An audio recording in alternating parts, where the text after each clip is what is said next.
কল্পনা সত্যি ঘটনা। নমস্কার, আমি সোনালি। আপনি শুনছেন গা ছমছম FM, গল্প না সত্যি ঘটনা।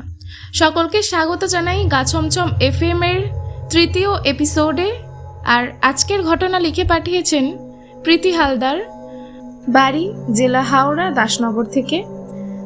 তোমাকে অনেক অনেক অনেক ধন্যবাদ। আমাদের তৃতীয় নম্বর এপিসোডে তোমার এই ইউনিক ঘটনাটা আমি শোনাতে পারবো, তুমি লিখে পাঠিয়েছো। Thank you so much. তাহলে আজকে সরাসরি একেবারে ঘটনায় চলে যাব, কারণ আজকের ঘটনাটা ভীষণ ইউনিক, খুব ইউনিক ঘটনা। মানে একেবারে গা ছমছমে একটা ঘটনা, বলতে গেলে এটা একটা অলৌকিক ঘটনা। তো যাই হোক, আমি সরাসরি ঘটনাতে চলে যাব। আর প্রীতি যেভাবে ঘটনাটা লিখে পাঠিয়েছে ঠিক সেইভাবে পড়ে শোনাচ্ছি। নমস্কার সোনালিদি, আমি প্রীতি। আশা করছি তুমি অনেক ভালো আছো, আমিও ভালো আছি। আজকে আমি যে ঘটনাটি বলবো এটি আমার সাথে 2021 সালে ঘটে যাওয়া। জানি না এটাকে ভৌতিক বলবো নাকি অলৌকিক। শুনে তুমি বলবে যে এটা ভৌতিক না অলৌকিক। তবে এই ঘটনাটি আমার সাথে ঘটেছিল। আমি আজও সেই ঘটনাটা ভুলতে পারি না। আজও ভাবলে আমার গায়ের লোম খাড়া হয়ে আসে। যাই হোক, পড়াশোনার জন্য আমি নর্থ কলকাতায় একটা গার্লস হোস্টেলে গিয়ে উঠেছিলাম। আমি রুমটার বর্ণনা দিই। প্রথমেই বলি, আমার কোনো রুমমেট ছিল না। সেখানে আমি একাই থাকার জন্য প্রস্তুতি নিয়েছিলাম। আর রুমে ছিল একটা অতি পুরনো একটা ড্রেসিং টেবিল। হস্টেল বাড়িটা ছিল দোতলা, উপরে 4টে, নিচে 4টে, টোটাল 8টা রুম একসাথে লাগোয়া। আমার রুম ছিল দোতলার 3 নম্বর ঘরটি। প্রথম দিন আমি সমস্ত কিছু গুছিয়ে নিলাম। যখন আমি আমার রুমটা পরিষ্কার করছি তখনই চোখ গেল ওই ড্রেসিং টেবিলটার দিকে। ইস, এত সুন্দর ড্রেসিং টেবিলটা এরকম নোংরা হয়ে পড়ে আছে। ভাবলাম ওটাকে একটু পরিষ্কার করা যাক। যেই আমি ড্রেসিং টেবিলটার কাছে গেলাম, অমনি পাশের রুম থেকে একটা মেয়ে এসে বলল, এ কি করছো তুমি? ওটাতে হাত দিও না, ওটা অনেক পুরনো, ওটা ওভাবেই পড়ে থাক। ওটাতে কেউ হাত দেয় না। ম্যাডামও ওটাতে হাত দিতে বারণ করেছে, না হাত দেয়াই ভালো। মেয়েটি এই বলেই চলে গেল। আর আমি ভাবলাম ঘরের সব কিছু পরিষ্কার করব, আর ওটা ওইভাবেই নোংরা অবস্থায় পড়ে থাকবে। তখন ঠিক করলাম, যা হবে হোক গে, ওটাকে ভালো করে পরিষ্কার করলে দেখতে ঘরটা ভালো লাগবে। এই ভেবে যেই আমি পরিষ্কার করতে যাব, অমনি যেন একটা পচা গন্ধ ঘরটা ভরে গেল। আমি ভাবলাম এটা কি করে সম্ভব? ঘরে তো কোনো কিছু নেই। ঘরে ড্রেসিং টেবিল আর একটা টেবিল ছাড়া কোনো আসবাবপত্রই তো নেই। আর সব কিছু তো বেশ পরিষ্কার করলাম আমি, গন্ধ কোথা থেকে আসছে? আমি আবার আয়নাটাকে যখনই ধরলাম, তখনই যেন আয়নাটা অবিশ্বাস্য ঠান্ডা হয়ে আছে। আমি ভাবলাম হয়তো কাঁচ তো এরকমই ঠান্ডা হয়ে থাকে, ওই জন্যই এরকম ঠান্ডা হয়ে আছে। ওটাতে অতটা আমল দিলাম না, ভাবলাম থাক। তারপর চোখ গেল ঘড়ির দিকে। দেখছি এ বাবা, 10:30 বেজে গেছে। 11টাতে ক্লাস আছে, তাই তাড়াহুড়ো করে রেডি হওয়ার চক্করে ওটা আর পরিষ্কার করা হলো না, ওভাবেই পড়ে থাকলো। বেরিয়ে গেলাম ক্লাসে।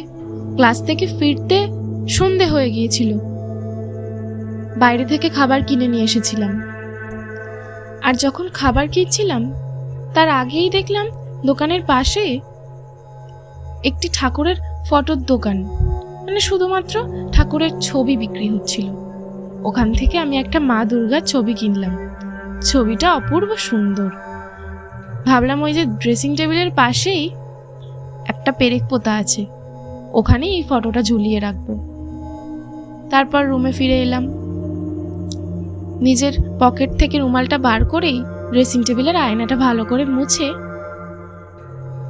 দেখছি, বাহ, এবার বেশ সুন্দর আর পরিষ্কার লাগছে। আর ড্রেসিং টেবিলের পাশে যে পেরেকটা পোতা ছিল ওখানেই মায়ের ছবিটা ঝুলিয়ে রাখলাম। তারপর বেরিয়ে গেলাম ফ্রেশ হতে। বাথরুম থেকে ফ্রেশ হয়ে দেখি, এ কি, আমি তো এক্ষুনি আয়নাটা পরিষ্কার করে গেলাম, আয়নাটা এরকমই নোংরা আছে। আমি কি পরিষ্কার করিনি তাহলে? হয়তো বাইরে থেকে এসেছি, তাই এরকম ফিল হচ্ছে। আমি তখন বুঝতে পারলাম না যে আমি যাওয়ার সময় ছবিটা পরিষ্কার করেছিলাম নাকি করিনি। যাই হোক, খুব খিদে পেয়েছিল, খাবার নিয়ে বসে পড়লাম। খাওয়া দাওয়া সেরে একটু পড়াশোনা করে তারপর ঘুমাতে যাব ঠিক করেছি। তখনই আয়নাটা যেন মনে হলো, এ কি, আয়নাটা পরিষ্কার, আমি যে একটু আগে দেখলাম আয়নাটা নোংরা। বুঝতে পারছি না এটা আমার সাথে কি হচ্ছে। প্রথমে একটু ভয় লেগেছিল,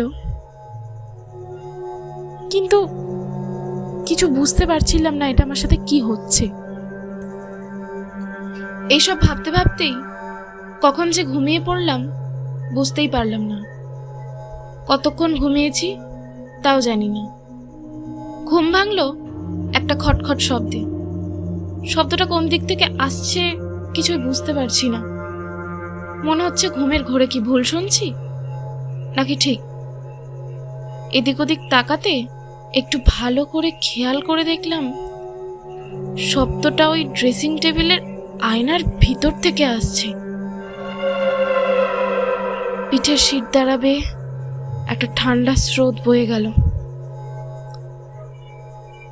আমি বুঝতে পারছি না এটা আমার সাথে কি হচ্ছে। একটু ভয়ে ভয়ে ড্রেসিং টেবিলের সামনে গিয়ে দাঁড়ালাম।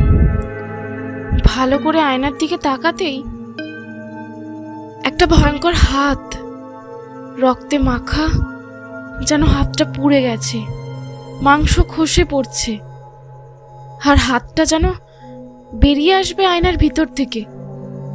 এমন ভাবে ঠোকাঠুকি করছে, আঁচড়াচ্ছে। এই দৃশ্য দেখে আমি অচেতন হয়ে পড়ে গেলাম। জ্ঞান এলো একটা পোড়া আর পচা গন্ধে। গন্ধটা ঘরটা ভরিয়ে দিয়েছে। চোখ খুলে দেখলাম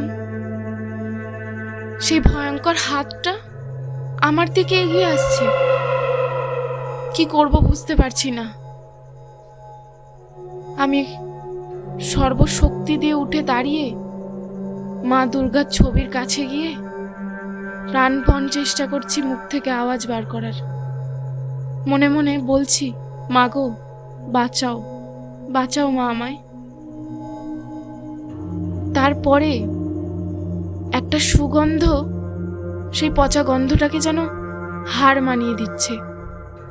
ঘরটা ভরে গেল চন্দনের গন্ধে, একটা সুগন্ধ।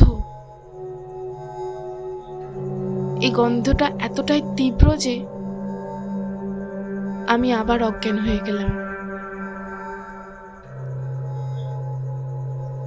চোখ খুলে দেখলাম হস্টেলের সমস্ত মেয়েরা আমাকে ঘিরে ধরে দাঁড়িয়ে আছে। আর সেই মেয়েটি আমাকে যে বলেছিল এসে ওই ড্রেসিং টেবিলের কাছে না যেতে, সে আমাকে বলছে, দেখেছিলে তো, বললাম ওইটার কাছে কেউ যায় না, ওটা ওভাবেই নোংরা অবস্থায় পড়ে থাকে। মাতব্বাড়ি করে নিশ্চয়ই ওটা পরিষ্কার করেছ, তাই এই অবস্থা। আজ মা দুর্গা ছিল বলে বাঁচিয়ে নিল, না থাকলে কি যে হতো।